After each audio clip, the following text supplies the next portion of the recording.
espacinho ficou menor aqui. Não sei se vai dar pra...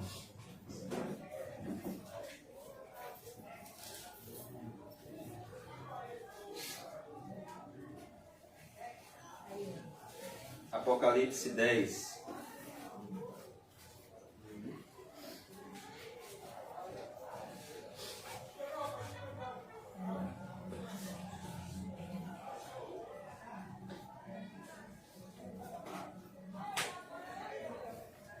Apocalipse 10, verso 1. O título do nosso estudo de hoje é A Supremacia da Palavra de Deus. Apocalipse 10, dos versos 1 ao 11. E eu queria convidar os irmãos a orar comigo. Senhor Deus, nós te pedimos graça para a compreensão da tua palavra, Senhor. Oh Deus, eu peço que o Senhor abra o nosso coração e a nossa mente para que possamos receber a palavra de Deus com a devida reverência, Senhor. Oh Senhor, nos ensina a orar mais em nosso quarto secreto. Nos ensina, Senhor, a reconhecer a tua mão e a tua providência em todas as áreas das nossas vidas. Abre o nosso entendimento, que o teu Espírito Santo possa nos esvaziar de nós mesmos, para que possamos ser cheios, Senhor, do Espírito Santo. Enche, Senhor, a tua igreja, espalhada pelos 4 cantos da terra, e aqui em Salvador, enche a tua igreja do Espírito Santo. Enche os teus servos e servas do Espírito Santo, para que possamos cumprir a tua vontade, que é boa, perfeita e agradável. Nos ensina a te agradecer quando o Senhor dá e quando o Senhor tira. Quando o Senhor cura e quando o Senhor não cura. Nos dá, Senhor, gratidão a ti.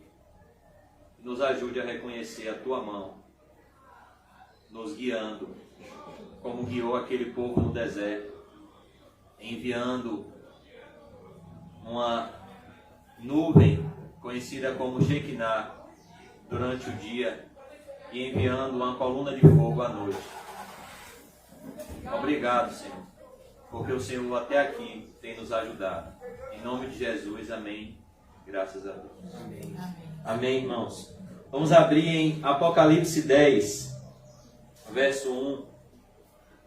Eu vou fazer uma alteração aqui que vai ficar melhor. Vou usar a dica do celular. Apocalipse 10, 1. Deixa eu só o celular ligar aqui.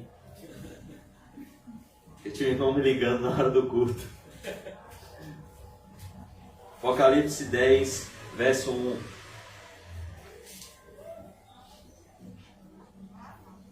Hoje, em nome de Jesus, os irmãos vão entender cada versículo desse texto, cada linha desse texto. Esse é o nosso propósito. Esse é o propósito das nossas reuniões.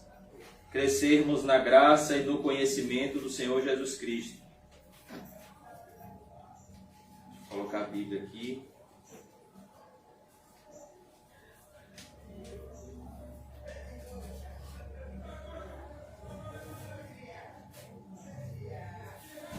Apocalipse 10, verso 1. Depois, lembrando que o capítulo 10 de Apocalipse é a continuação do final do capítulo 9. O Senhor ainda está falando conosco na 6ª trombeta. E entre a 6ª trombeta e a 7ª trombeta, que representa o juízo final, o Senhor traz essa mensagem ao seu povo, mostrando como o seu povo deve dar ouvidos à palavra de Deus antes do fim. O capítulo 10 está entre o 9 e o 11, justamente para ser essa mediação entre a 6ª trombeta e a 7ª trombeta. Apocalipse 10, verso 1. Depois avistei outro anjo poderoso que descia dos céus.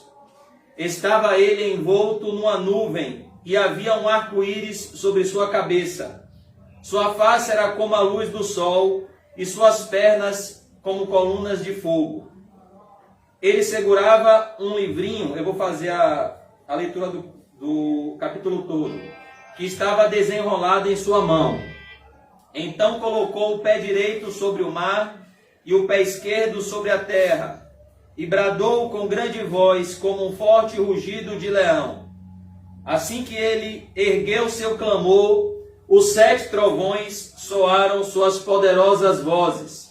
E quando os trovões terminaram de fazer ecoar suas palavras, eu já ia escrever, quando ouvi uma voz do céu que ordenava: guarda o que os 7 trovões disseram e não escrevas.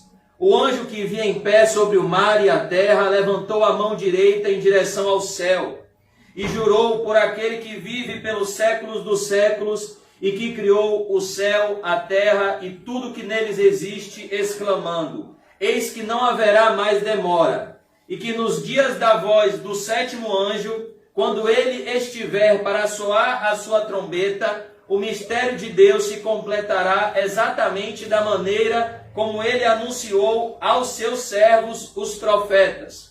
Então a voz que eu havia ouvido do céu falou comigo uma vez mais, ordenando: vai e recebe o rolo aberto. Algumas traduções têm: vai e recebe o livrinho aberto que está na mão do anjo, que se encontra em pé sobre o mar e sobre a terra. Em seguida me aproximei do anjo e lhe roguei que me desse o livrinho, ao que me declarou: pega-o e come-o. Ele lhe será amargo no estômago, todavia doce como mel na boca.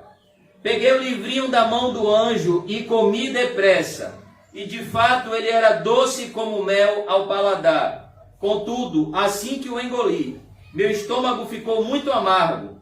Então recebi a seguinte orientação: é necessário que profetizes novamente a respeito de muitos outros povos, nações, línguas e reis. Amém, irmãos? Capítulo 10, verso 1. Depois avistei outro anjo poderoso que descia dos céus. O livro do Apocalipse, ele faz mais de 60 referências a anjos. Se tem um livro que nos mostra a realidade do mundo espiritual, é o livro do Apocalipse. Apocalipse 1:3, eu queria convidar os irmãos a abrir lá. Nós vemos uma bem-aventurança para aqueles que se atentam à mensagem contida nesse livro. Bem-aventurados, João usa o mesmo termo que Jesus usou no Sermão do Monte. A palavra Macários significa feliz e abençoado por Deus. Bem-aventurados os que leem, bem como os que ouvem as palavras dessa profecia e obedecem às orientações que nela estão escritas, porquanto o tempo desses eventos está às portas. Vamos voltar para o capítulo 10, verso 1. Depois avistei outro anjo poderoso que descia dos céus. Então, nós vemos aqui que o livro do Apocalipse, ele faz muita referência aos anjos. Esse anjo aqui ainda não é o anjo que vai tocar a 7ª trombeta. O anjo que toca a 6ª trombeta aparece no capítulo 9. E então, após ver o anúncio da 6ª trombeta, o apóstolo João vê esse anjo. E a palavra do Senhor diz em Hebreus 1:14 que os anjos são ministros de Deus para aqueles que hão de herdar a salvação. Os anjos são servos de Deus para o bem do seu povo. Sabemos que, assim como existem anjos que não caíram da presença de Deus, existem anjos que caíram da presença de Deus e são conhecidos como demônios. O Salmo 103:20 diz que os anjos são valorosos em poder. Diz que os anjos, eles possuem muita força. Nós vemos no livro do profeta Isaías, se eu não me engano, que um anjo foi capaz de matar 185 mil soldados, mostrando a força que possui um anjo de Deus.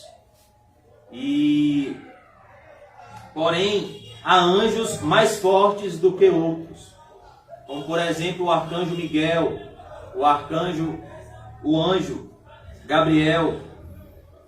E aqui no versículo 2, no versículo 1, nos é dito como esse anjo aparece. E a primeira informação que nos é dita desse anjo nos mostra de onde ele veio, do trono de Deus e do Cordeiro. Estava ele envolto numa nuvem. A nuvem, ela revela a glória de Deus que estava em volta desse anjo. Esse anjo, ele vinha do trono de Deus e do Cordeiro, por isso ele tem características essenciais. Ele tem características que nos dão informações sobre a presença de Deus. Deus conduziu o povo de Israel através de uma nuvem luminosa. Está em Êxodo 16:10. O povo de Israel, nuvens, cobriram o Sinai quando a lei foi dada. Está em Êxodo 19:9. Deus apareceu a Moisés numa nuvem, em Êxodo 24:15 e em Êxodo 34:5. O Salmo 104:3 diz que Deus faz das nuvens a sua carruagem. Uma nuvem recebeu Jesus em sua ascensão. Está em Atos 1:9. Quando Jesus foi assunto aos céus, a Bíblia diz que os discípulos ficaram perplexos com a forma com que Jesus subiu. Ele estava diante dos seus discípulos e do nada ele começou a levitar e ele foi assunto aos céus. E quando ele chegou nos céus, ele foi envolto numa nuvem e ele desapareceu. Ele entrou no seu reino de glória. Então os seus discípulos ficaram olhando para cima e apareceu na frente das nuvens 2 anjos que disseram: por que vocês estão olhando para cima? Da mesma forma que ele subiu, ele irá voltar. Em Apocalipse 1:7 diz que Jesus Cristo virá entre as nuvens. Então, essa informação que esse anjo vem envolto numa nuvem mostra que ele não é um anjo caído. Ele é um anjo que vem do trono de Deus. Ele é um anjo que vem da presença de Deus e da glória de Deus. E havia um arco-íris sobre a sua cabeça. O que significa o arco-íris?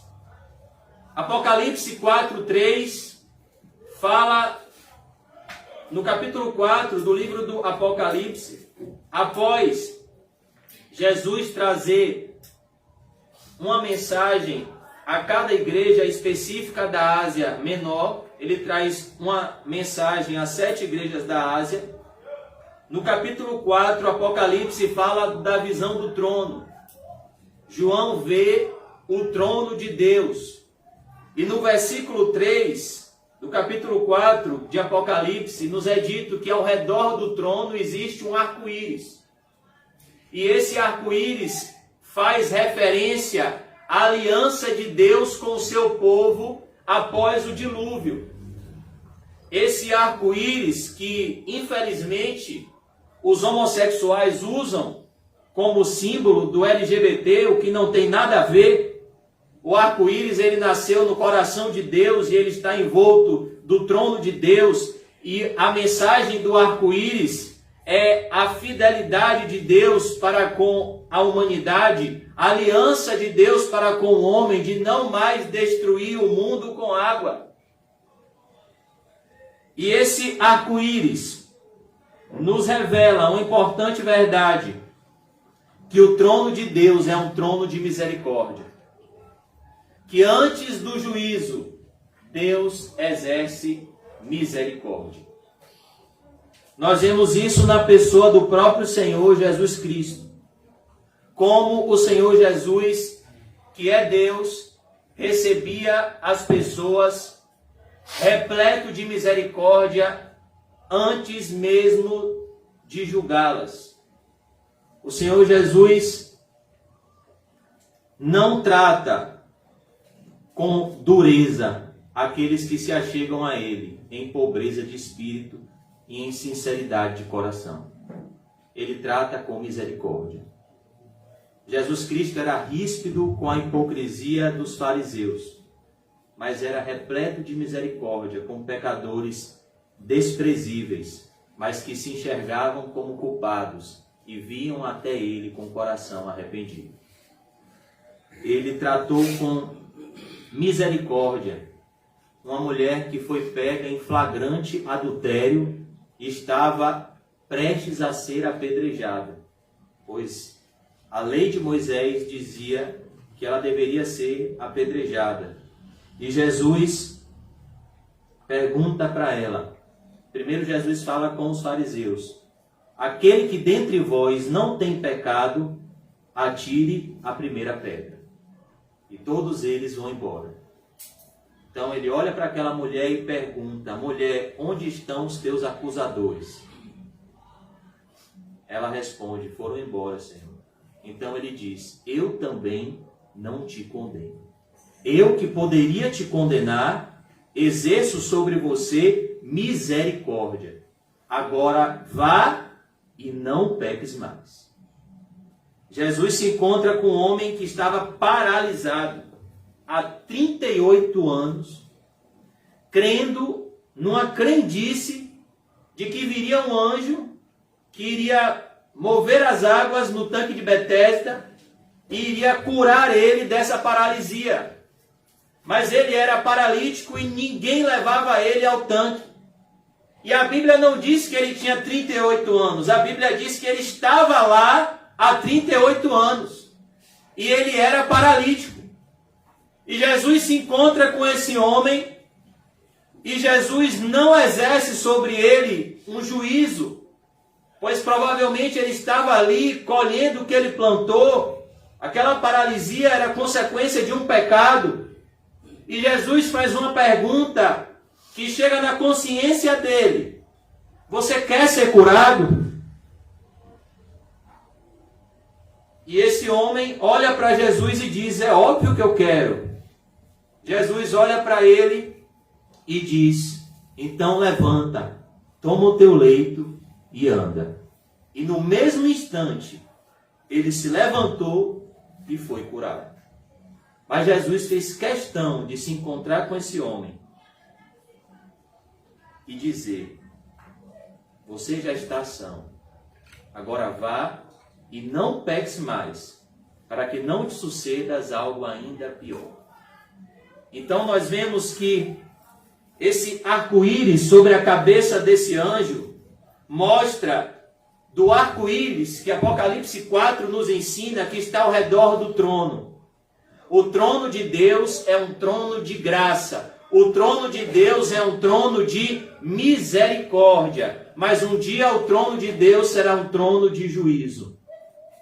Por isso que Isaías 55:6 complementa Romanos 10, que diz: todo aquele que invocar o nome do Senhor será salvo. Mas Isaías 55:6 nos dá um importante alerta: buscai enquanto se pode achar. Invocai-o enquanto ele está perto. Porque vai chegar um tempo em que as pessoas invocarão e a misericórdia vai ter acabado. Isso aconteceu com as pessoas no dilúvio, quando a porta da arca se fechou pelo lado de fora. Então nós vemos que esse arco-íris fala da fidelidade de Deus para com o seu povo. A Bíblia diz que ainda que sejamos infiéis, Deus permanece fiel, pois Ele de maneira nenhuma pode negar a si mesmo. Por isso que todos os filmes que foram projetados para dizer que o mundo vai ser destruído por água são mentirosos. Porque os céus e a terra passarão, mas as palavras do Senhor não vão deixar de se cumprir. O mundo não vai ser destruído com água. Então, nós vemos aqui, ainda no versículo 1, que ele estava envolto numa nuvem. Essa nuvem representa a Shekinah, que é a glória de Deus. Esse anjo, ele vem do trono de Deus, cheio da glória de Deus. E João não está somente ouvindo, João está vendo isso. Perceba a sensibilidade espiritual desse senhor de idade que estava orando numa prisão na ilha de Patmos, insalubre, sofrendo maltratos, agressões, opressões, acusações de Satanás, mas ele fecha a porta do seu quarto em secreto, ele fecha o seu olho e conversa com o seu pai, e algo sobrenatural acontece.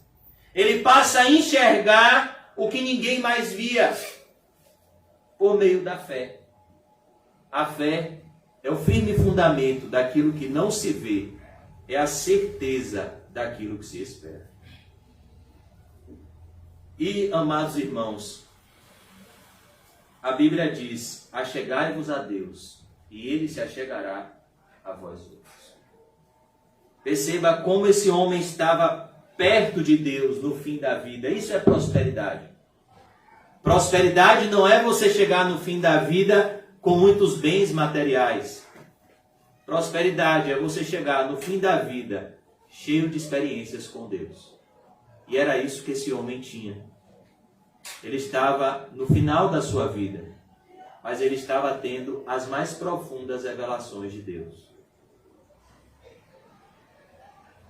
Ele aqui está vendo tudo isso que está escrito em Apocalipse. Estava ele envolto, ele está vendo esse anjo. Estava ele envolto numa nuvem.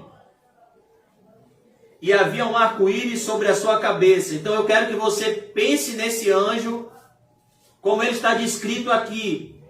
João está vendo um anjo que estava envolto numa nuvem. Provavelmente ele está descendo do céu, com um arco-íris sobre a sua cabeça. A nuvem representa a glória de Deus e a presença de Deus sobre o seu povo. O arco-íris representa a aliança de Deus para com o homem. Agora, nos é dito, João nos descreve a face desse anjo. Sua face era como a luz do sol. O que significa isso? Santidade. A santidade é o atributo peculiar de Deus. Deus é santo, santo, santo. Isso mostra o caráter desse anjo. Esse anjo, ele era repleto de luz. Esse anjo, ele havia acabado de sair da presença de Deus, e nos é dito que o seu rosto brilhava como a luz do sol. Os irmãos sabem que a luz do sol é uma luz tão forte que você não consegue ficar enxergando para ela. Foi dessa forma que João se encontra com Jesus no início do livro do Apocalipse. Quando ele vê o Senhor Jesus, ele cai como morto. Tamanha era a santidade de Jesus. Então essa luz aqui fala da santidade de Deus, da santidade do trono de Deus, da santidade de quem sai da presença de Deus. Por isso que é impossível você entrar na presença de Deus e sair da mesma maneira que você chegou, porque a presença de Deus, ela é transformadora. A Bíblia diz que Deus é luz e nele não habita treva alguma. Por que que Moisés, quando desceu do monte, foi necessário que fosse colocado um véu sobre o seu rosto? Porque o rosto dele estava brilhando. Porque ele não estava em um lugar qualquer. Ele estava conversando com Deus. E ele desce do monte e o seu rosto brilhava.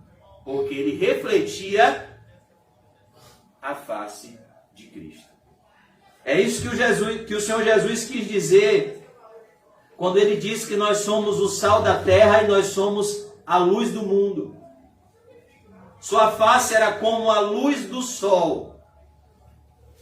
A Bíblia fala do Senhor Jesus Cristo como o sol da justiça. Esse anjo aqui estava com o próprio Senhor Jesus, com o próprio Deus Pai. Alguns comentaristas bíblicos dizem que esse anjo era o Senhor Jesus, mas não é, porque esse anjo não é adorado. E toda vez que o Senhor Jesus se apresenta no livro do Apocalipse, ele é adorado. Mas ele vem com características peculiares de quem estava na presença de Deus. Por isso que o Senhor Jesus Cristo disse que aqueles que andam na presença de Deus também possuem características peculiares. É isso que a definição desse anjo quer nos ensinar. Quem vem da presença de Deus possui características. Por isso que o Senhor Jesus disse no Sermão do Monte: pois pelos seus frutos os conhecereis. Não pode uma árvore má produzir um fruto bom, e não pode uma árvore boa produzir um fruto mau. O fruto do Espírito é o que emana de quem sai da presença de Deus. As obras da carne é o que emana da natureza humana. Por isso que Jesus disse a Nicodemos: o que é nascido da carne é carne, o que é nascido do Espírito é Espírito. Então nós vemos aqui que esse anjo, ele vem com o rosto brilhando como a luz do sol, e suas pernas como colunas de fogo. Então, João aqui está vendo esse ser celestial. Perceba como, irmãos, nós precisamos estar atentos ao mundo espiritual. O apóstolo Paulo diz que nós devemos fixar os nossos olhos não naquilo que se vê, porque é passageiro, mas naquilo que não se vê, porque é eterno. Esses seres aqui são reais. O que João está descrevendo aqui não é uma figura de desenho animado. O que João está descrevendo aqui é a descrição de um anjo que ele viu na presença de Deus.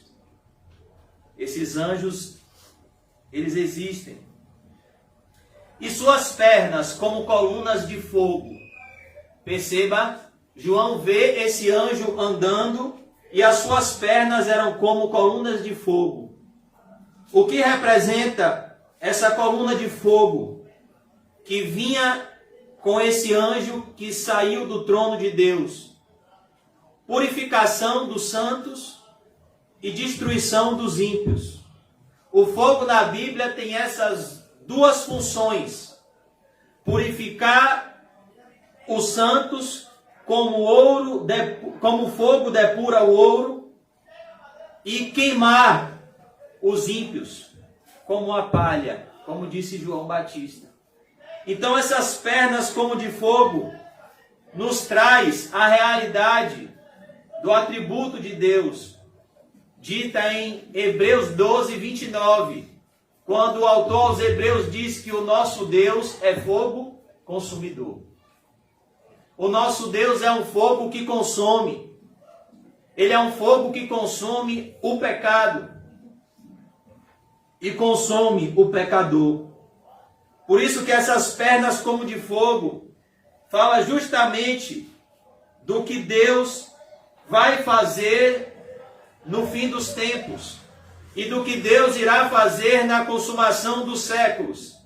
O santo vai ser cada vez mais purificado e o sujo cada vez mais vai se sujar.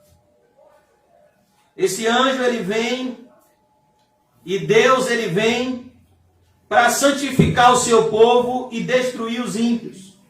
Por isso que é dito aqui que suas pernas são como colunas de fogo. E agora nós vamos para o versículo 2. Versículo 2. Ele vê agora esse anjo. O versículo 1 nos mostra a descrição desse anjo e as características desse anjo, mostrando de onde esse anjo vem.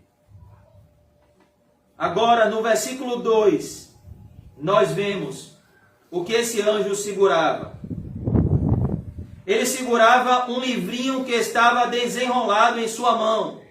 Então colocou o pé direito sobre o mar e o pé esquerdo sobre a terra.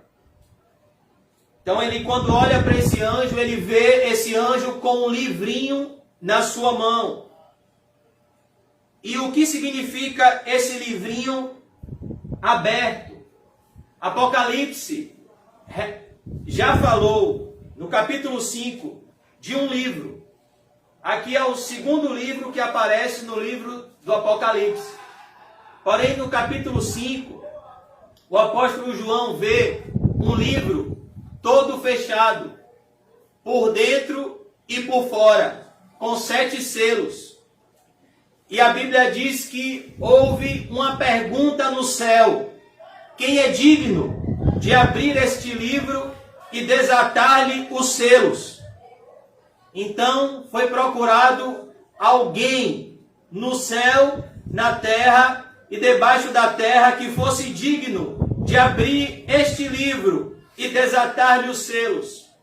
E a Bíblia diz que ninguém foi achado digno de abrir o livro e desatar os selos.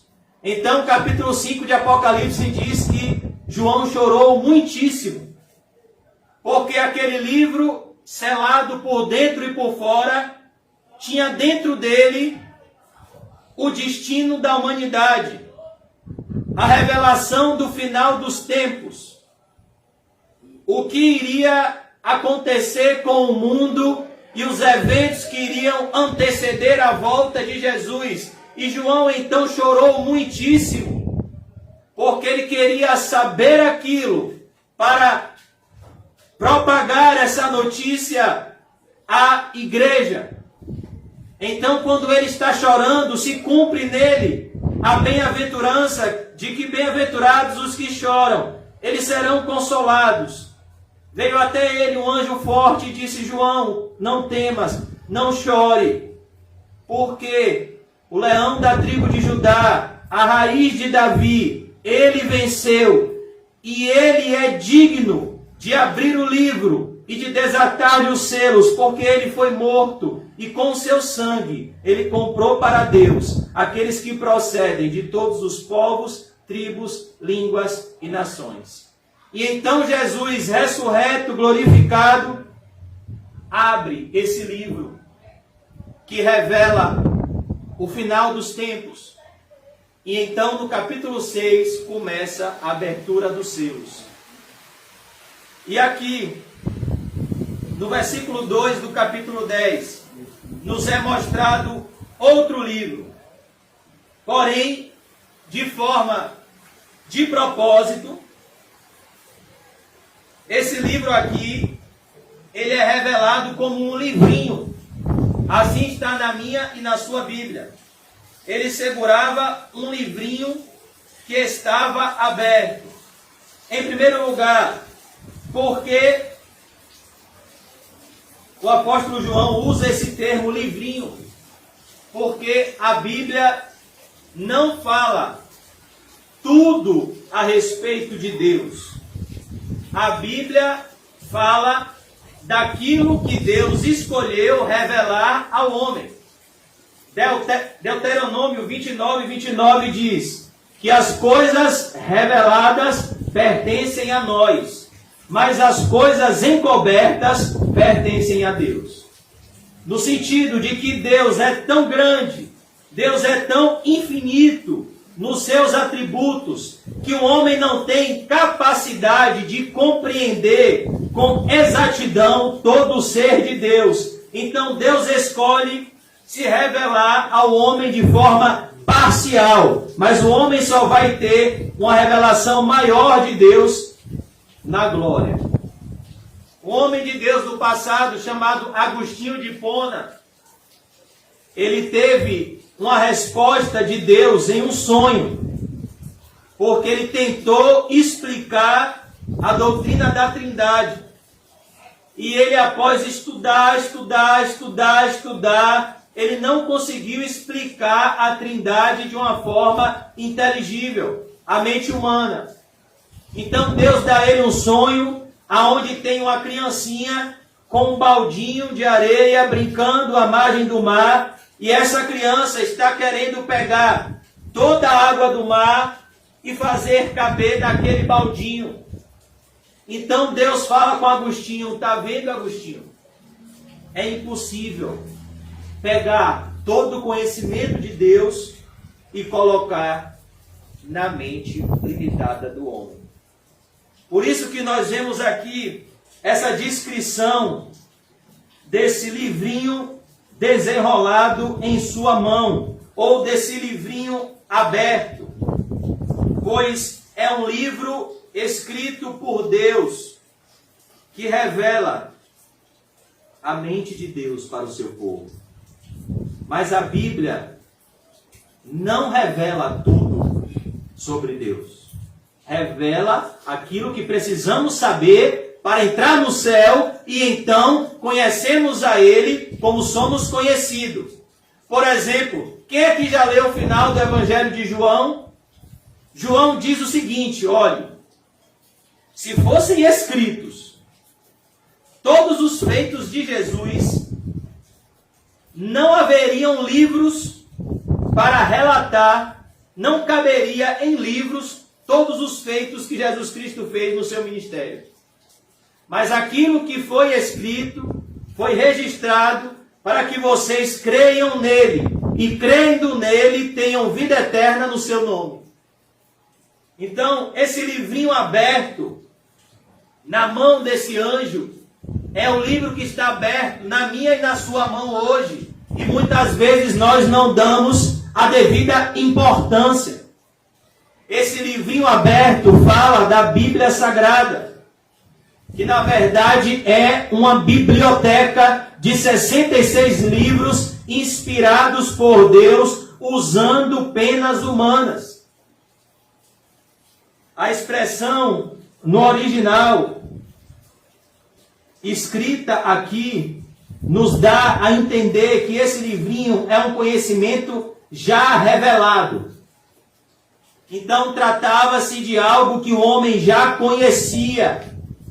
Por isso que esse livrinho não está como livro apresentado no capítulo 5, fechado, mas esse livrinho ele está aberto. Ele estava desenrolado em sua mão. Perceba de onde vem a Bíblia. Porque a Bíblia é viva e eficaz. Porque a Bíblia emana do trono de Deus e do Cordeiro. A Bíblia é a boca de Deus. A Bíblia traz a mensagem do próprio Deus. A Bíblia é o livro que Deus escreveu. A Bíblia é Jesus e Jesus é um com a Bíblia. Ele é o Verbo que se fez carne. Ele segurava um livrinho que estava desenrolado em sua mão. Esse livrinho fala, irmãos, da palavra de Deus. Então colocou o pé direito sobre o mar e o pé esquerdo sobre a terra. O que significa isso? O mar e a terra representam a totalidade do universo criado e a extensão da ação de Deus sobre a criação. Vocês estão conseguindo imaginar esse anjo? Então, João estava em espírito, ele estava na presença de Deus, recebendo a revelação de Deus. Isso é o nome do livro Apocalipse, revelação. Então ele vê um anjo que vem envolto numa nuvem, que é a Shekinah, que representa a glória de Deus. Esse anjo vem da presença de Deus, com um arco-íris sobre a sua cabeça, mostrando a misericórdia que antecede o juízo, a aliança de Deus para com os seres humanos. O seu rosto brilhava como o sol, ele está vendo, falando da santidade da presença de Deus. Suas pernas como colunas de fogo, como Deus é um fogo consumidor. E diante de todos esses aspectos da presença de Deus que ele vê na figura desse anjo, ele vê o mais importante, que revela todos os atributos deste anjo. Um livrinho aberto. E depois ele vê os pés desse anjo, um no mar e outro na terra, mostrando a totalidade da ação de Deus sobre a criação, mostrando a extensão da ação de Deus sobre a criação. Ninguém vai conseguir fugir de Deus. Ninguém vai conseguir fugir dos desígnios de Deus. A Bíblia diz em Provérbios 19, 21, que muitos são os planos do coração do homem, mas o propósito do Senhor prevalecerá. Então ele vê um pé, ele vê esse anjo colocando o pé direito. A mão direita, o pé direito, no contexto judaico, fala de ação, do pé que age, da mão que age, sobre o mar. O pé esquerdo sobre a terra. Verso 3. Agora ele vê esse anjo abrindo a sua boca e bradou com grande voz, como um forte rugido de leão. Assim que ele ergueu seu clamor, os 7 trovões soaram suas poderosas vozes.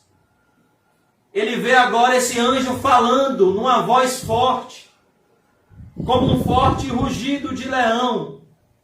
O que significa o rugido do leão?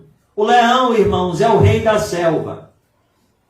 O leão é conhecido como o rei da selva, porque quando ele ruge, todos os animais da selva se calam. O rugido do leão espanta a todos ao seu redor.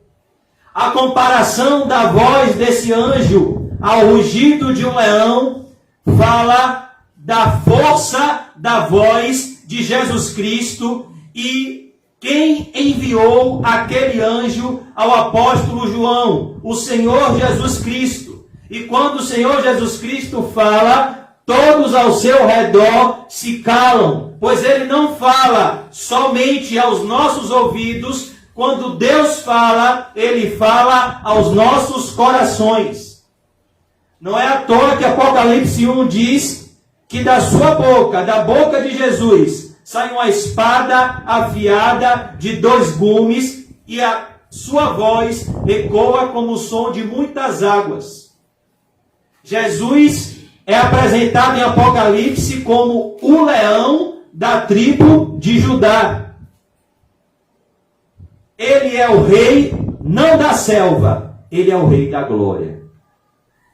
E aqui nós vemos que quando esse leão, quando esse anjo brada como um forte rugido de leão, ele ergue um clamor,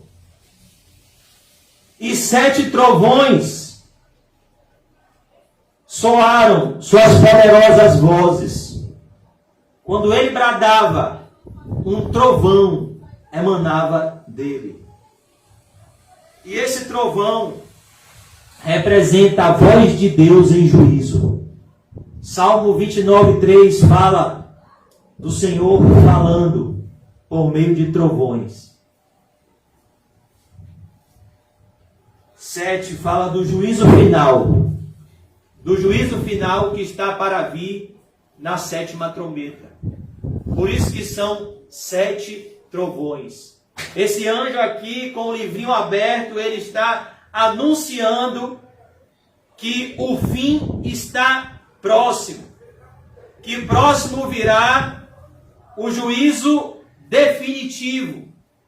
Que por enquanto as trombetas só haviam revelado juízos parciais. Juízo misturado com misericórdia.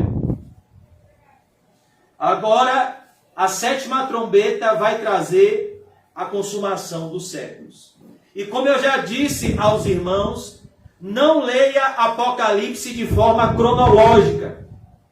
Porque Apocalipse não segue uma ordem cronológica. Apocalipse narra a mesma história em sessões diferentes. Pois o mundo vai acabar no livro de Apocalipse algumas vezes. Por exemplo, exemplo, no capítulo 11, quando a sétima trombeta tocar, já vai ser mostrado a consumação dos séculos.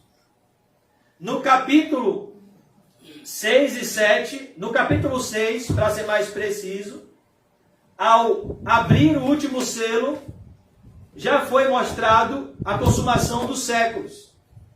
Então, assim como Mateus, Marcos e Lucas são evangelhos sinóticos, Apocalipse também conta a mesma história, o período de tempo da morte e ressurreição de Cristo até a segunda vinda de Cristo, várias vezes. Porque se você for ler o livro do Apocalipse, como você lê um evangelho, por exemplo, que tem início, meio e fim, você vai ficar com a mente confusa. Porque você vai ver que ele vai mostrar a consumação dos séculos e depois ele já vai começar outra história. Mas aquela outra história é para complementar aquilo que já foi dito antes.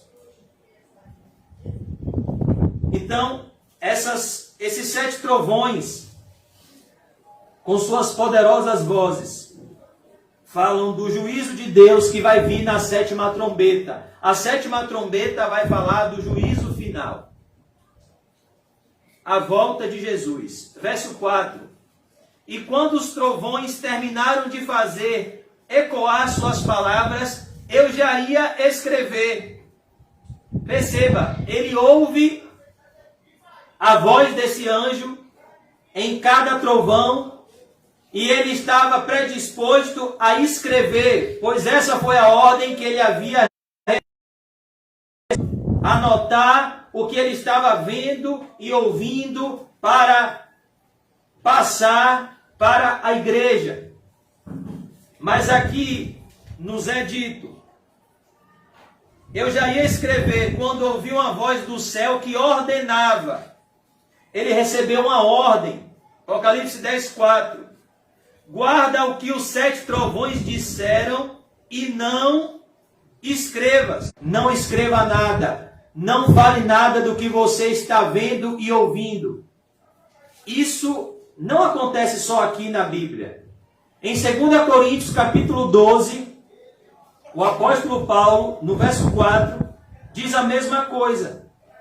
Quando ele foi ao terceiro céu, ele foi ao paraíso e ele foi impedido de passar informações concretas do que ele viu lá.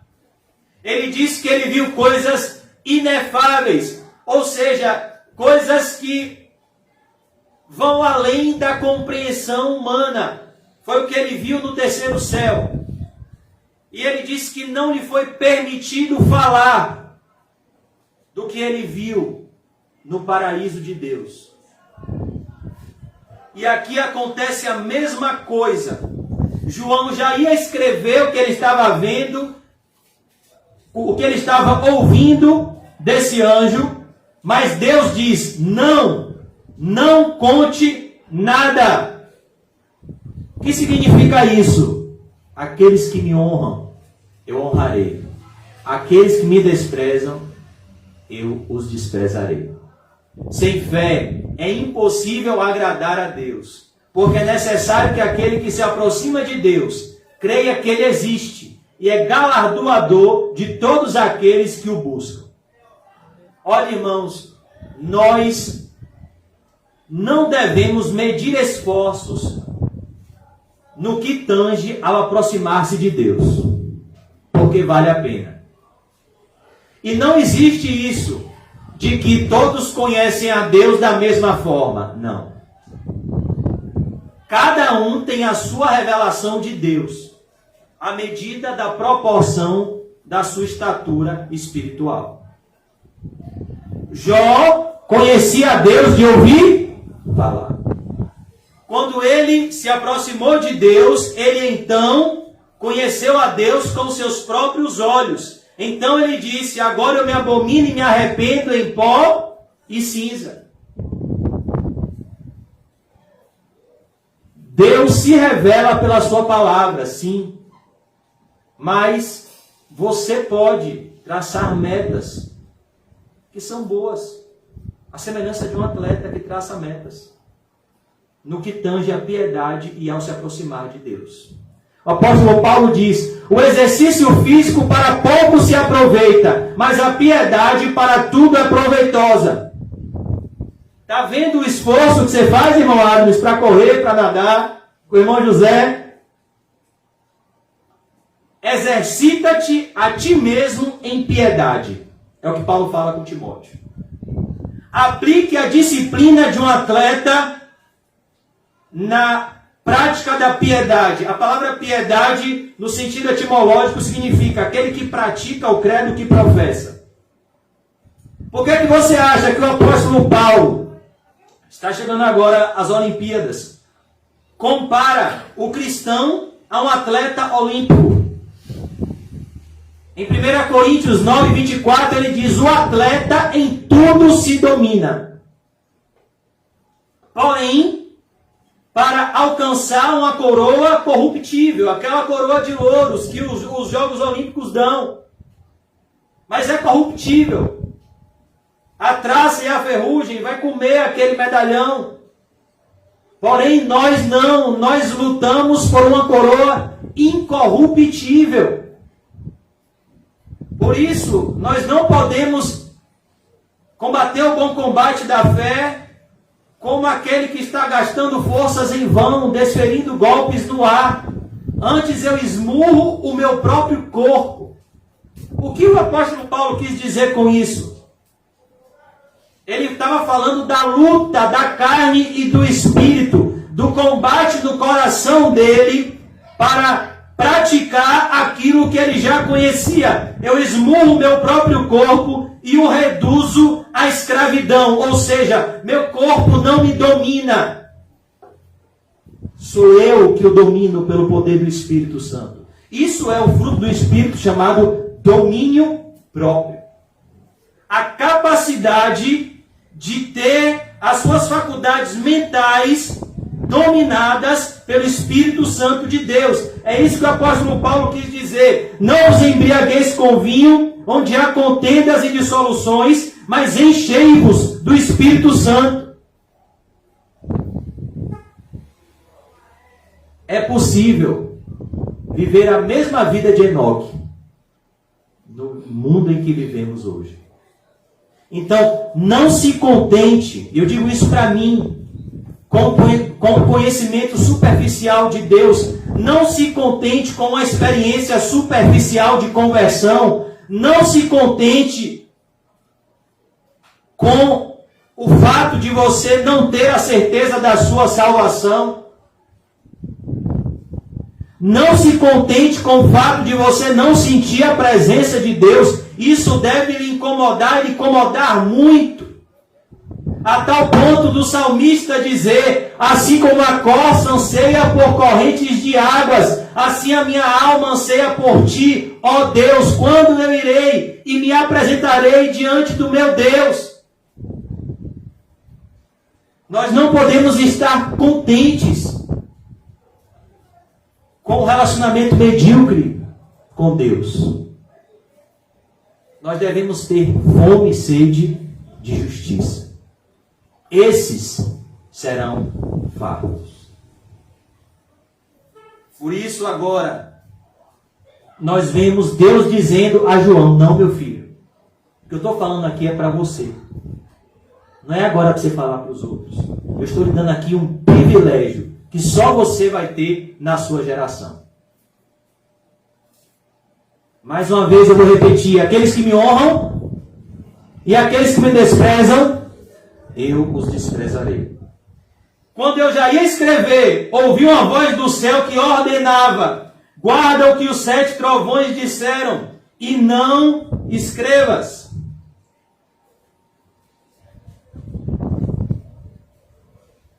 Verso 5.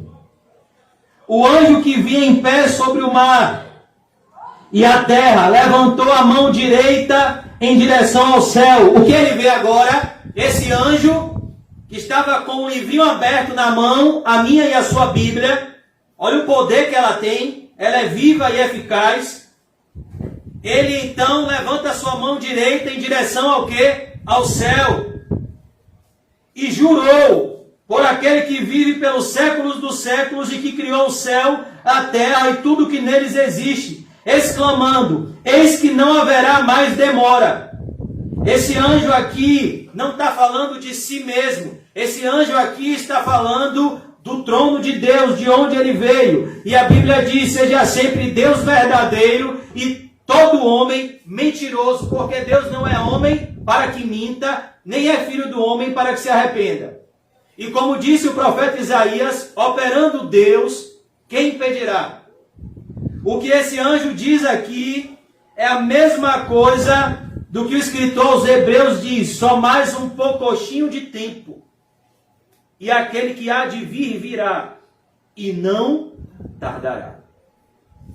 É necessário que vocês tenham perseverança, para que depois de haver desfeito a vontade de Deus, alcanceis a promessa. Tiago 5,7 vai falar: olhem a paciência de um lavrador, como ele tem paciência até a terra dar um bom fruto. Vejam a paciência de Jó e o fim que o Senhor lhe deu. O que esse anjo diz é: não haverá mais demora. Sabe o que Jesus Cristo disse? Que por amor aos eleitos, Mateus 24, 22, os últimos dias serão abreviados. E se não fossem abreviados, nenhuma carne se salvaria. O que significa abreviação do tempo? O tempo vai passar mais rápido, para que ninguém se perca. Porque a maldade vai se multiplicar a um nível tão grande que tem pessoas que Deus vai recolher, porque o mundo não é digno delas. Quando o fruto do Espírito estiver maduro, Deus vai dizer: sobe para aqui, como ele fez com Elias. Quando a última boa obra for feita, que foi preparada antes da fundação do mundo para que andemos nela, Deus vai dizer: sobe para aqui. E então nós ressuscitaremos com Cristo nos ares. E se cumprirá a palavra que ele disse àquele homem na cruz: ainda hoje estarás comigo no paraíso de Deus. Verso 5, verso 6, eis que não haverá mais demora. Agora o verso 7. E que nos dias da voz do sétimo anjo. Quem é esse sétimo anjo? Ele vai aparecer no capítulo 11, é o anjo que vai tocar a sétima trombeta. 1 Coríntios 15, 52, o apóstolo Paulo fala desse sétimo anjo. E ele diz: ao soar da última trombeta, nós seremos transformados, glorificados. Ele está falando da volta de Jesus e da consumação dos séculos. E que nos dias da voz do sétimo anjo, quando ele estiver para soar a sua trombeta, 1 Coríntios 15, 50 a 58, o apóstolo Paulo fala desse momento, do momento da volta de Jesus e da ressurreição dos crentes. Quando ele estiver para soar a sua trombeta, o mistério de Deus se completará. Ou seja, aquilo que você está sendo ordenado para não falar, João, vai se revelar. E todo olho verá, e toda língua confessará que Jesus Cristo é o Senhor, para a glória de Deus Pai. Exatamente da maneira como ele anunciou a quem? Os irmãos estão lendo? Aos seus servos, os profetas. A quem? Aos seus servos, os profetas. Perceba. Antes de falar da parte de Deus, nós precisamos servir a Deus. Por isso que ele disse, como ele anunciou aos seus servos, os profetas. O que é um profeta de Deus? é alguém que recebe uma mensagem da parte de Deus para trazer ao homem. Um profeta não pode falar de si. Um profeta precisa falar da parte de Deus. Assim diz o Senhor. No Novo Testamento, uma vez que Deus já se revelou, o profeta de Deus, ele fala, está escrito. Porém, nós vemos que todo profeta é um servo. E todo servo é obediente. Jesus Cristo disse, por que me chamais Senhor, Senhor, e não fazeis o que eu mando? Verso 8. Então a voz que eu havia ouvido do céu falou comigo uma vez mais, ordenando. Perceba, irmãos, Deus não dá conselhos aos seus servos. A palavra servo, no original, significa escravo. Tem um livro de um pastor americano muito bom. Ele está lá no local que eu trabalho, acho que a irmã está lendo. Que o nome desse livro é Escravos de Cristo.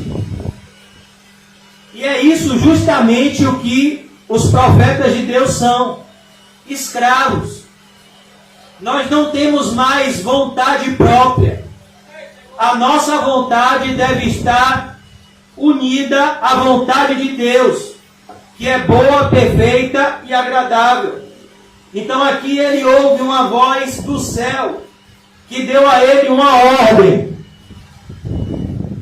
Assim como Deus nos dá ordens. Vai e recebe o rolo aberto que está na mão do anjo, que se encontra em pé sobre o mar e a terra. Então aqui João, ele está diante desse anjo, descrevendo tudo aquilo que ele viu, e ele recebe agora uma ordem da parte de Deus. Olhe, João, vá até esse anjo e tome da mão dele o livro aberto. Que livro é esse, irmãos? A Bíblia. E João, como todo cristão verdadeiro, o que ele faz? Ele não questiona, ele obedece. Porque obedecer é melhor do que sacrificar. Deus não quer sacrifícios, Ele quer misericórdia, obediência. Verso 9. Em seguida, me aproximei do anjo e lhe roguei que me desse o livrinho. Ao que ele me declarou, pega-o e come-o, e ele lhe será amargo no estômago, todavia doce como mel na boca. Perceba, no momento que ele obedece à ordem de Deus, ele pede ao anjo, me dê esse livro. E o anjo disse a ele, pega esse livro e come. Quem foi que ouviu a mesma mensagem da parte de Deus? O profeta Ezequiel. Eu queria convidar os irmãos a abrirem comigo em Ezequiel 3. Ezequiel 3, versículo 1. O profeta Ezequiel recebe a mesma ordem da parte de Deus.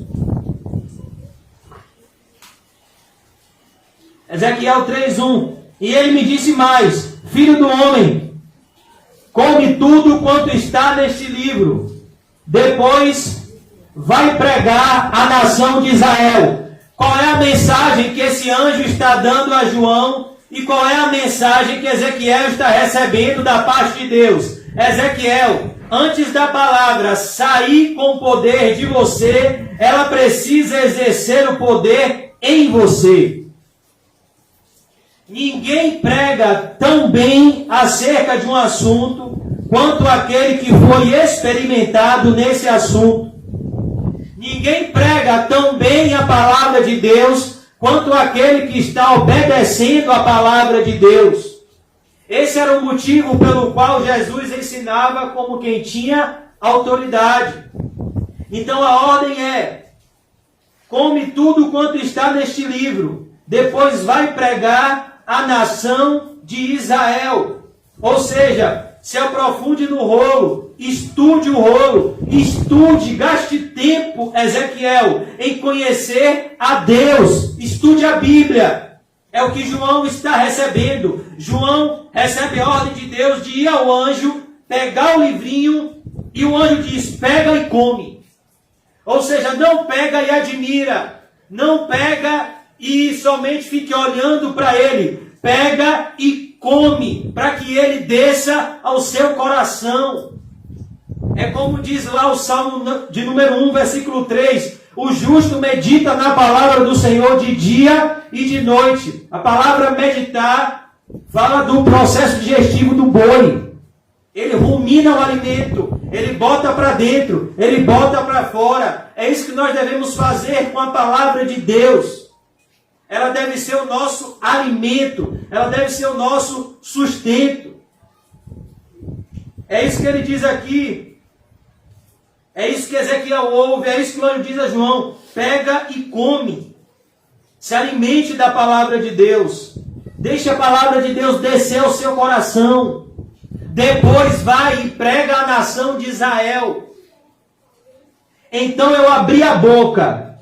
Olha aqui, Ezequiel 3, versículo 2. Então eu abri a boca, e ele me deu rolo para comer. Olha o que diz. E ele me deu rolo para comer. Por isso que Jesus Cristo disse, eu sou o pão vivo que desceu do céu. Eu sou o pão da vida. Quem crê em mim jamais terá fome. Aquele que vem a mim jamais terá sede. A palavra de Deus tem esse poder de satisfazer o homem, de alimentar o homem. Porque Moisés passou 40 dias e não sentiu fome. Qual era o natural, segundo a natureza humana, segundo os médicos, segundo a ciência, que Moisés iria descer franzino, com olheira no rosto e com a cara chupada. Mas Moisés desceu do monte com o rosto brilhando como um anjo.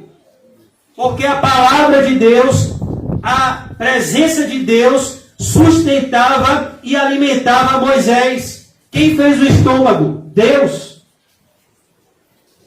Deus pode suprir o nosso estômago sem chegar alimento nele. Porque Deus é onipotente. E aqui nós vemos, e acrescentou o verso 3, Ezequiel 3:3. Filho do homem, alimenta-te deste livro que estou lhe dando e enche o teu estômago com ele. Em seguida eu o comi. Olha o que Ezequiel fez. O anjo disse, alimenta-te deste livro. E ele comeu. Isso fala da internalização da palavra de Deus. Isso fala da parábola do semeador. Da receptividade do coração à palavra de Deus. O primeiro tipo de solo é um coração tão endurecido pelas concupiscências do mundo, pelos valores do mundo, que a semente que o semeador semeia, que é a palavra, nem chega no coração, porque rapidamente o Deus deste século, as aves do céu, Satanás vem e rouba aquela semente. E essa semente não chega como um alimento que desce, essa semente nem chega. É a pessoa que vem para a igreja, mas a mente dela está longe da igreja. O coração dela está distante da igreja. A Bíblia muitas vezes está até aberta, mas o coração está fechado.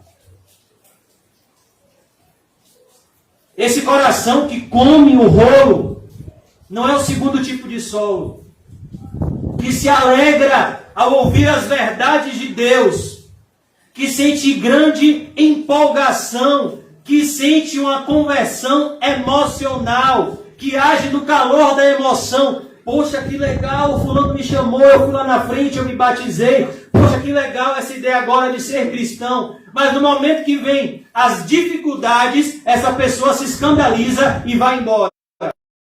Esse coração não se alimenta da palavra de Deus. Esses corações são de pedra. Esse coração aqui não é como o terceiro tipo de solo, que é a pessoa que ouve, é a pessoa que gosta de ouvir, é a pessoa que entra na igreja, permanece na igreja, às vezes até tem ministério na igreja, porém, na hora da palavra de Deus descer as entranhas e transformar, e Jesus fala que são esses espinhos, são a fascinação das riquezas e o cuidado desta vida, é o engano das riquezas. É a pessoa que não consegue confiar em Deus e fica com o coração dividido entre Deus e Mamon. E ela não consegue frutificar para a glória de Deus, porque ela não consegue ver a mão de Deus agindo em tudo. Ela não consegue entregar os seus caminhos ao Senhor, confiar nele e ver ele fazendo tudo, porque as riquezas impedem isso. Foi o que aconteceu com o jovem rico. Jesus disse ao jovem rico: entrega o teu caminho ao Senhor, confia nele e ele tudo fará. E ele foi embora triste. A palavra de Deus não desceu ao coração dele. Mas o quarto tipo de solo é Ezequiel, é o apóstolo João. Ele ouve, ele compreende, ele deixa a palavra descer. Na verdade, Deus faz uma obra sobrenatural. Ele tira o coração de pedra e dá um coração de carne. Deus abre o coração e a pessoa compreende. Então, a palavra de Deus faz a transformação que ela precisa fazer, porque ela vai às entranhas e ela alimenta essa pessoa. Ela traz o sustento diário que essa pessoa precisa. E essa pessoa, ao frutificar, compreende o que o povo passou 40 anos para entender no deserto. Que nem só de pão viverá o homem, mas de toda a palavra que procede da boca de Deus. É disso que vive o homem. Verso 4, logo depois ele me ordenou: filho do homem, vai agora mesmo à nação de Israel e prega-lhes as minhas palavras. Quando foi que houve poder nas palavras de Pedro? Quando a palavra de Deus exerceu o poder transformador em Pedro. Então, Pedro falou, e não era ele falando, era o Espírito Santo falando. Agora vamos voltar para a gente concluir Apocalipse. Apocalipse 10, 9. Apocalipse aqui completa Ezequiel. É importante que lembremos também que o apóstolo João usa muito o Antigo Testamento nas linguagens do Apocalipse. E aqui ele ouve desse anjo: pega-o e come-o. Apocalipse 10, 9. Pega-o e come-o. Agora aqui nos é dado informação que completa. Ezequiel só come e diz que a palavra era doce como mel. Jeremias 15, 16, o profeta Jeremias diz: achando eu as tuas palavras, Senhor, eu as comi e elas me deram muita alegria para o coração. Mas aqui nos é dada a verdade completa. Ele lhe será amargo no estômago. O que significa isso? Uma vez que a palavra de Deus desce ao seu coração, quando ela muda a sua vida, ela é doce na boca, ela é doce quando você está lendo, ela é doce quando você está a sós com Deus, sentindo o calor da presença de Deus, mas ela é amarga quando você pratica ela no meio de um mundo ímpio, no meio de uma geração adulta e perversa e no meio de homens mortos em delitos e pecados. Jesus disse: eu envio vocês como ovelhas no meio de lobos. Sejam prudentes como as serpentes e simples como as pombas. Esse amargor no estômago é o que Jesus Cristo disse: não cuideis que eu vim trazer paz à terra. Eu vim trazer espada. Quando eu ouvi essa palavra pela primeira vez, eu fiquei louco. Porque eu disse: espera aí, rapaz, eu li lá em Isaías 9,6 que o seu nome é maravilhoso conselheiro, Deus forte, Pai da eternidade, príncipe da paz. Como assim? Ele agora vem e diz para mim, eu não vim trazer paz. O que ele queria dizer é, eu não vim trazer a paz que o mundo dá. Eu não vim trazer a paz que a sua carne deseja. No mundo tereis aflições. Eu vim trazer a espada. O que é que significa espada? Divisão. Eu vim, em primeiro lugar, separar você do pecado. Em segundo lugar, eu vim separar a luz das trevas. E se você está na luz, você vai separar-se das trevas.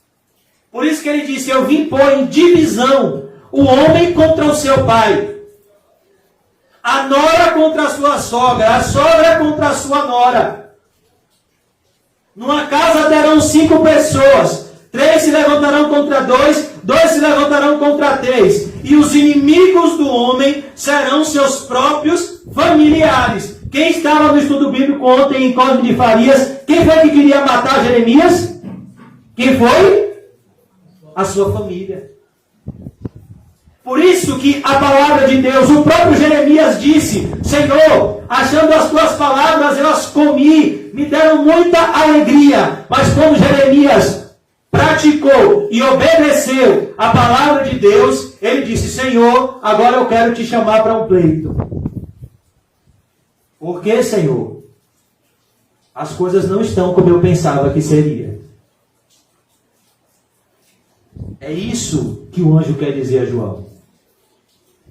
A palavra de Deus é saborosa.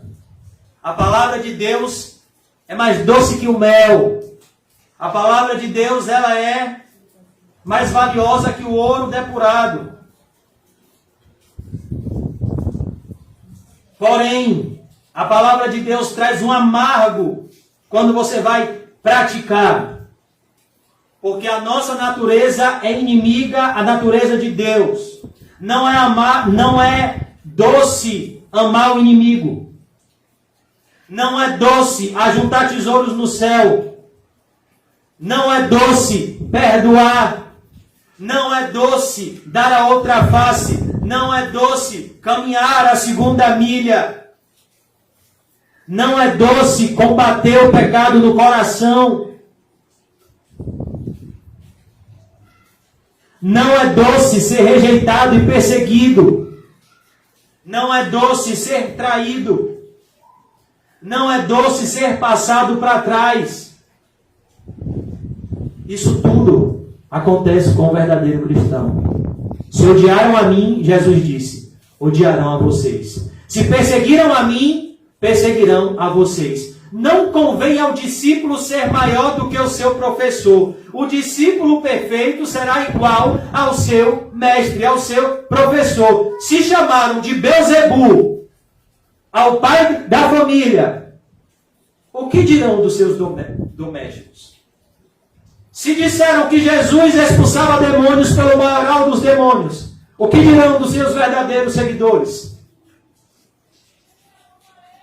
Por isso que ele diz, é amargo no estômago. Todavia é doce como o mel na boca. A prática da palavra se torna cada vez mais prazerosa quando ela é internalizada e depurada em nossa mente e em nosso coração. Verso 10, concluindo.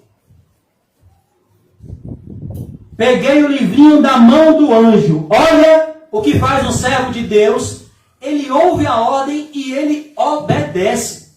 João aqui não fica com medo desse ser celestial. Eu acredito nisso, irmão, porque eu acredito na Bíblia. Eu acredito nesse momento. João, na presença desse anjo, o seu corpo estava na ilha de Patmos, mas ele estava aqui, na presença desse anjo, e ele obedece à ordem do trono de Deus. Ele pega o livrinho da mão do anjo e ele come, mostrando o que nós devemos fazer com a palavra de Deus. Pegar a palavra de Deus e comer. Eu vou fazer um pedido a todos os irmãos aqui nessa noite, que vai valer para hoje e vai valer para todos os cultos. Depois da pregação, os irmãos vão se esforçar para não ficar conversando de outros assuntos. Depois da pregação, os irmãos vão se esforçar para falar do que foi ensinado na pregação e daquilo que glorifica a Deus por meio da sua palavra. Seja no culto de terça, de sexta, de domingo, nossas conversas precisam ser conversações santas. Peguei o livrinho da mão do anjo e comi depressa. E de fato ele era doce como mel ao paladar. Até agora João só tinha ouvido. Agora ele está experimentando. Uma coisa é você ouvir falar. Outra coisa é você experimentar. Ah, eu ouvi falar que aquele bolo é uma delícia. Não, eu provei. Aquele bolo é uma delícia. Eu ouvi falar que a coxinha que o irmão Mateus traz é uma delícia. Não, eu provei. Ela é uma delícia. Era Jó. Eu ouvi falar que Deus é bom. Não, agora eu sei que Deus é bom. Agora eu sei que Jesus é o meu Jesus. Como dizia Spurgeon, toda vez que ele ia pregar, essa noite eu vou falar a vocês acerca do meu Jesus. Porque o Jesus de outrem não vai te salvar. O Jesus de pastor Nizam não vai te salvar. O Jesus de irmão José não vai te salvar. O Jesus de fulano de tal não vai te salvar. Lembra da parábola das 10 virgens? Quando as virgens nécias quiseram o Jesus das virgens prudentes, o que elas ouviram? Não, se eu te der do azeite, vai faltar para mim, vai faltar para você. A salvação ela é individual. João aqui ouve falar, agora ele vai e come, agora ele vai e experimenta. Como disse o pastor para uma jovem, olhe, há uma diferença muito grande entre você saber que Deus perdoa pecados e você sentir experimentalmente que Deus perdoou os seus pecados. Há uma diferença muito grande entre você saber que Jesus morreu na cruz e você ter a convicção que ele morreu especificamente por você e balbuciou o seu nome na cruz. Há uma diferença enorme disso. É por isso, amados irmãos, que ele diz, comi depressa. Há uma urgência em nos alimentarmos da salvação que Deus oferece. Isaías 55:1 ele diz, ah, vocês que têm fome, vocês que têm sede, venham de graça e bebam o melhor leite, o melhor vinho. Vocês vão se deleitar em finos manjares, porque vocês estão gastando dinheiro naquilo que não é pão e gastando o seu suor naquilo que não pode satisfazer. Ouve a palavra de Deus e a vossa alma viverá. É o que diz Isaías 55. Agora aqui ele diz, ele era doce como mel ao paladar, ou seja, ele está vendo se cumprir nele o que o anjo disse que era. Doce como mel ao paladar, contudo, assim que o engoli, meu estômago ficou muito amargo. Ele agora provou nele a prática da palavra de Deus. É como a pessoa pode falar, poxa, é tão bonito o pastor ser perseguido. Sim. E você já provou dessa parte do manjar espiritual? Porque isso é um manjar. Ser perseguido não é motivo de cara feia nem de choro. Sabe o que Jesus diz no Sermão do Monte? Que ser perseguido é uma placa. Você está perdido, está viajando para Aracaju e você não sabe quantos quilômetros falta. Aí você lê uma placa, Aracaju a 7 quilômetros. Eita, estou chegando. A perseguição é isso, é uma placa.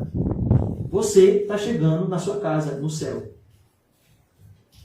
Então, cada um de nós, todos nós precisamos da nossa prática da piedade cristã. É isso que ele diz aqui. Contudo, assim que eu engoli, meu estômago ficou muito amargo. Isso deve acontecer com todos os cristãos. Todos os cristãos devem usufruir das bênçãos e dos privilégios espirituais e das responsabilidades espirituais. E ficou muito amargo. Verso 11, para a gente concluir. Então recebi a seguinte orientação. Olha, uma vez que você está alimentado da palavra e ela desceu ao seu coração, ela mudou a sua vida, ela te fez uma nova criatura, agora você recebe uma ordem. O que você recebeu, passe adiante. Porque a palavra que te transformou, ela transforma outros. A palavra que te salvou, ela salvará a outros. Verso 11, o anjo diz a João, está vendo, João? Você comeu o rolo. Ele é doce como mel e amargo no estômago. Agora você vai passar esse alimento para os outros. Porque esse alimento vai sair com você como alguém que tem autoridade. Esse alimento não vai sair de você como palavras vazias, como palavras ao vento. Esse alimento vai sair de você porque ele está dentro de você, trabalhando em você, esculpindo em você o caráter de Jesus Cristo. Então recebi a seguinte orientação: é necessário que profetizes novamente a respeito de muitos outros povos, nações, línguas e reis. Sabe o que João ouve desse anjo? Ide por todo o mundo, pregai o evangelho a toda criatura, rico, pobre, doutor, analfabeto, homem do campo, homem da cidade, mulher, criança, adulto, preto, branco, asiático, amarelo. O que o homem precisa é do evangelho de Jesus Cristo e da palavra de Deus. Todo aquele que invocar o nome do Senhor será salvo. Mas como invocarão aqueles de quem nada ouviram? E como ouvirão se não há quem pregue? Como é que o camarada vai se converter, vai crer, se você não quer pregar? Ah, não, mas Deus é soberano e o homem é responsável. Sabe como vai terminar o capítulo 3 de Ezequiel que nós lemos? Ezequiel, se eu mandar você advertir ao pecador, pecador, arrependa-se do seu pecado e se converta do seu mau caminho, e você não advertir, e esse pecador morrer, o pecador vai morrer, Ezequiel, mas o sangue dele eu cobrarei das suas mãos. Como ouvirão se não há quem pregue? Mas tem o último degrau, que é o que nos é apresentado aqui. E como pregarão se não forem enviados? Porque a obra não é nossa, a obra é de Deus. Nós não pregamos para quem queremos, nós pregamos para quem Deus manda. Jonas, vai à cidade de Nínive e proclama contra ela, porque os pecados que ela comete já subiram às minhas narinas. Deus mandou Jonas pregar em Nínive. Ah, não, Deus, mas eu quero pregar em Tarsis. Mas eu não mandei você pregar em Tarsis. Como pregarão se não forem enviados? É o que nós estamos vendo com João, é o que nós vemos com Moisés, é o que nós vemos com o profeta Isaías, é o que nós vemos com Ezequiel, é o que nós vemos com Jeremias. Um encontro transformador com Deus antecede qualquer trabalho em nome de Deus. Por isso que ele recebe essa ordem. É necessário que profetizes novamente a respeito de muitos outros povos, nações, línguas e reis. Como está escrito, quão formosos são os pés dos que anunciam as boas novas. O que são as boas notícias? Que Deus amou o mundo de tal maneira. Se você tentar se esforçar e comparar esse amor com qualquer outro amor, ele vai ser muito pobre. Esse amor não pode ser descrito por palavras humanas. É um amor tão forte, tão intenso, que não existe palavra no dicionário que um homem criou para relatar a intensidade desse amor. Deus amou pessoas de tal maneira que deu o seu Filho unigênito,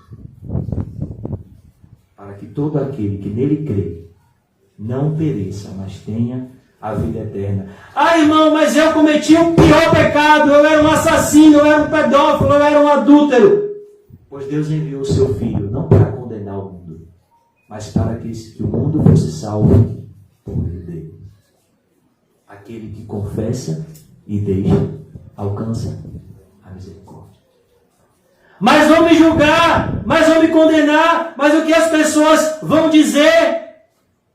Agora, nenhuma condenação há para os que estão em Cristo Jesus.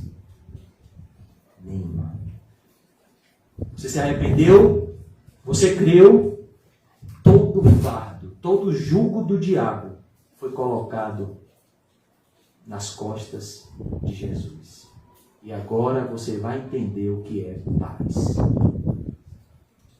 A verdadeira paz. Porque o castigo que nos traz a paz recaiu sobre Jesus. E pelas pisaduras dele, nós fomos sarados e perdoados da alma.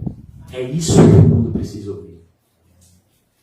Que Jesus está ainda recebendo pecadores.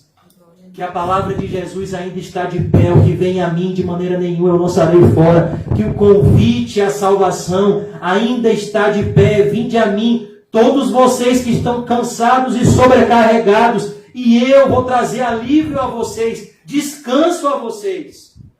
Tomai sobre vós o meu jugo, e aprendam de mim, que sou manso e humilde de coração, e encontrareis descanso para as vossas almas, porque o meu fardo é leve e o meu jugo é suave. Jesus nos deu essa mesma ordem aqui que o anjo dá a João, para que a gente profetize o Evangelho a toda criatura. Mas antes disso, ele confirma a sua onipotência. Todo o poder lhe foi dado nos céus e na terra. Por isso, vão e preguem o Evangelho a toda criatura, ensinando-vos a guardar tudo o que eu vos tenho predito, tudo o que eu vos tenho ensinado, batizando-os em nome do Pai, do Filho e do Espírito Santo. Façam discípulos em todas as nações. Mas ele garante a sua onipotência, mas ele não garante a sua onipotência distante. Ele garante a sua onipotência do nosso lado. Eu estarei convosco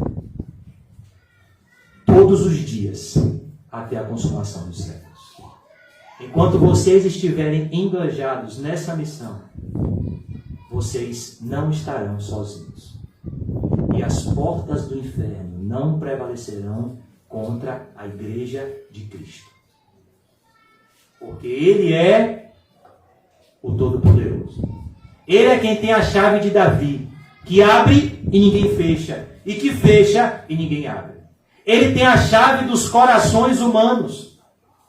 Por isso, se ele mandou pregar, pregue. Senhor, mas é Saulo de Tarso. Mas esse homem, Senhor, pregue para ele. Vá lá.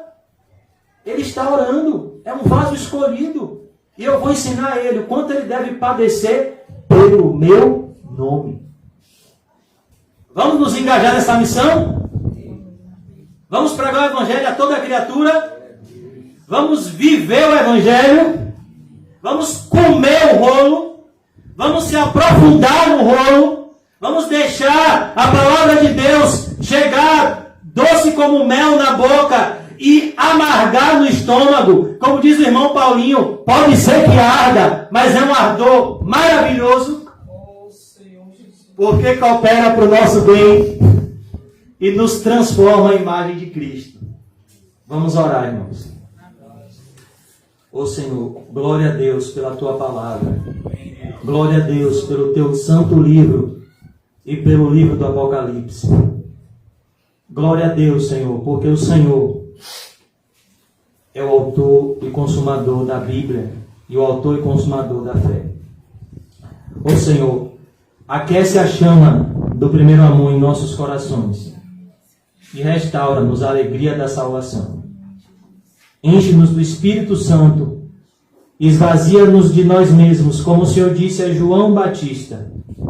Perdão, Senhor, como João Batista disse acerca de ti, convém que ele cresça e que eu diminua. Nos esvazia, Senhor, para nos encher. Nos destrói para nos reconstruir. Como o vaso do oleiro que foi quebrado para ser refeito. Quebra a nossa vida e refaz para a tua glória.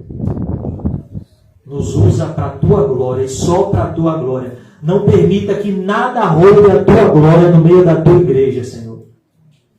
Que cada serviço feito aqui, que cada contribuição que for feita aqui, que cada pregação que emane desse púlpito, seja somente por um motivo, Pai Santo, para a tua glória.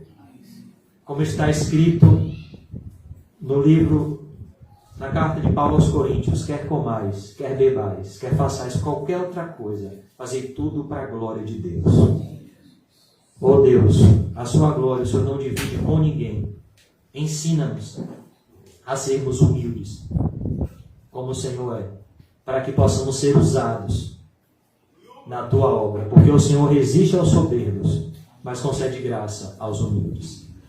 Em nome de Jesus, nos despede em paz e nos enche de amor por ti e pelo próximo. Em nome do Pai, do Filho e do Espírito Santo. Amém. Graças a Deus.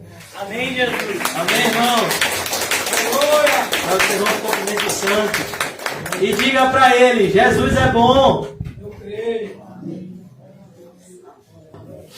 Jesus é você.